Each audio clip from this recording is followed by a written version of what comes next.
Welcome back to The Power of Two. It's Hispanic Heritage Month. Mental health is less taboo in many communities than before, but for some, the stigma persists. Jermaine Farrell tells us what is being done now and what is still on the to-do list to save lives. He reports from our sister station in Roanoke, Virginia. We didn't talk about it. It didn't exist, basically. So it was a lot of, oh, just stay away from that person. Or nobody ever had a conversation about something as simple as, anxiety. I have not met a single person in any race that does not have some anxiety. It's a completely normal thing that people experience. Never talked about it in the Hispanic community. It's never brought up. Victor Rivera has been working as a behavioral health provider for 13 years. The Puerto Rican native says his family moved to Franklin County, Virginia, when he was 15 years old. Since then, Victor earned a degree in criminal justice at Ferrum College and worked in the probation and parole system until budget cuts cost him his job. That's when a friend told him he'd be well suited for home mental health services, leading him to his current role and conversations at home. The only reason my parents talk to me about it really is because of what I do.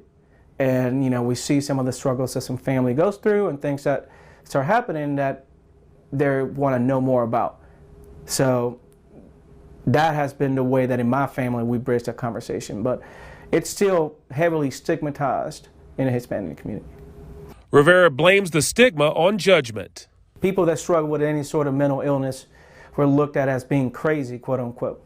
And when all your life you hear of those type of struggles being categorized in that manner, then for sure you're afraid to talk about it, right? Because you don't want to be looked at in a certain way. You don't want to be vulnerable and then be judged for the things you say while you're vulnerable. Victor Rivera says there are other stigmas when it comes to mental health problems in the Hispanic community. A lot of it stems from the fact that they have to immigrate into the United States. And that's even another layer of problems they have to deal with as far as race, culture, and economic issues within the Hispanic community. Somebody that immigrates to a new country probably experiences a certain amount of trauma in doing so. I've not met a single member of the Hispanic community that I do counseling with that doesn't have PTSD. It's across the board, whether it's from coming here and being treated a certain way, whether it's the process of coming across to the United States. I have an individual that I see that trying to get here, he almost died. Because there's no easy way to get here, and they're trying to pursue betterment for their family. So you're taking emotional and mental health damage along the way, and then you get here and you don't speak the language. Rivera says one key for a Hispanic person to open up about their mental health problems is developing trust with a counselor. He says the trust can come in the form of speaking with a counselor that is a Hispanic native. It's way better than having somebody that is a natural born American, Caucasian, that learns Spanish. Counseling is a social interaction.